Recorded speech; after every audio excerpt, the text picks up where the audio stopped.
अम्ल के साथ धात्विक ऑक्साइड की अभिक्रिया। जब अम्ल के साथ हम धात्विक ऑक्साइड की अभिक्रिया करवाते हैं तो जैसे कि कॉपर ऑक्साइड को हम हाइड्रोजन क्लोराइड के साथ अभिक्रिया कराते हैं तो कॉपर क्लोराइड का निर्माण होता है तथा वाटर बनता है। इस कॉपर क्लोराइड के बनने से यह नील हरित रंग का हो जाता है। धात्विक ऑक्साइड को क्षारकीय ऑक्साइड भी कहते हैं। क्षारक के साथ अधात्विक ऑक्साइड की अभिक्रिया। जब क्षारक के साथ हम अधात्विक ऑक्साइड की अभिक्रिया कराते हैं, जैसे कि कार्बन डाइऑक्साइड एक अधात्विक ऑक्साइड है। इस ऑक्साइड के तो कैल्शियम कार्बोनेट प्राप्त होता है तथा इसमें जल बनता है। तो जल की उपस्थिति में हमें H+ आयन उत्पन्न होता है एसिड से, लेकिन जल की अनुपस्थिति में HCl से H+ आयन उत्पन्न नहीं होता है। और जल में घुलनशील क्षारक को हम क्षार कहते हैं। जल में ही हाइड्रोक्सिल आयन उत्पन्न करते हैं।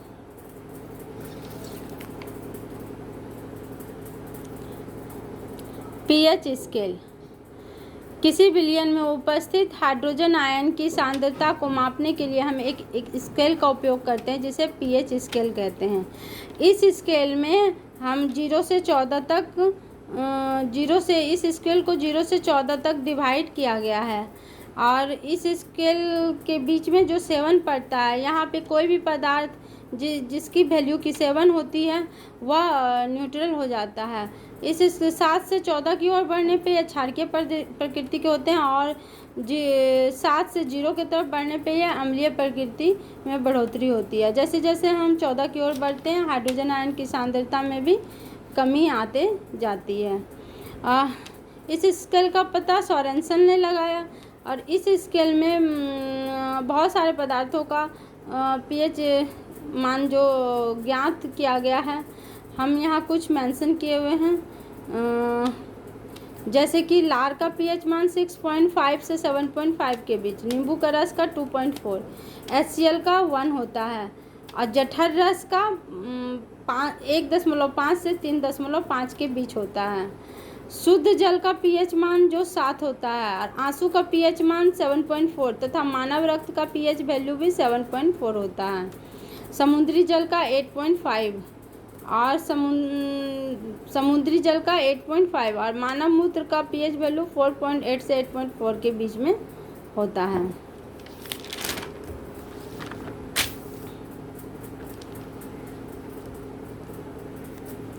दैनिक जीवन में pH का महत्व। हमारा शरीर जो है 7 से 7.8 pH वैल्यू के बीच में काम करता है और जब जल का pH वैल्यू 5.6 से कम हो जाता है तो यह अम्लीय वर्षा कहलाती है, जिसके चलते हमारा ताजमहल का संगमरमर खराब हो रहा है। और हमारे पेट में जो हाइड्रोक्लोरिक अम्ल हमारा पेट उधर जो हाइड्रोक्लोरिक अम्ल उत्पन्न करता है, अपच की स्थिति में यह हाइड्रोक्लोरिक अम्ल अत्यधिक मात्रा में उत्पन्न होने लगता है।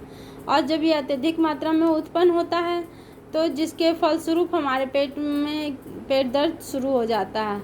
और इस पेट दर्द को कम करने के लिए हम लोग एकदम दुर्बल क्षारक मिल्क ऑफ मैग्नीशिया, जिसे एंटा एसिड भी कहते हैं, उसका यूज़ करने पे पेट दर्द कम हो जाता है।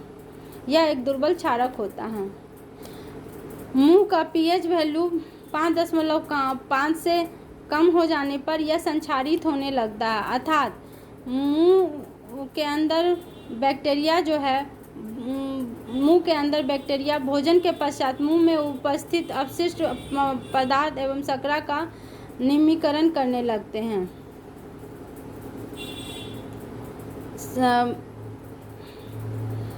इसका मतलब यह है कि जब हम ब्रश नहीं करते हैं तो मुंह के अंदर उपस्थित बैक्टीरिया भोजन करने के पश्चात अपशिष्ट पदार्थ एवं खाद्य पदार्थों का निम्नीकरण शुरू कर अम्ल उत्पन्न करता है और ब्रश कर लेने पर यह बैक्टीरिया बिल्कुल नहीं के बराबर होता है और हमारा मुंह का pH value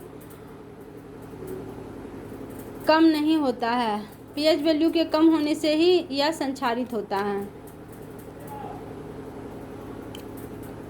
sodium hydroxide, sodium chloride के जलीय विलयन से जब हम विद्युत धारा प्रवाहित करते हैं तो यह वियोजित होकर सोडियम हाइड्रोक्साइड उत्पन्न करता है, अर्थात NaCl को H2O के साथ जब वियोजित किया जाता है तो NaOH बनता है और Cl2 गैस मुक्त होता है। क्लोरीन गैस एनोड पर तथा हाइड्रोजन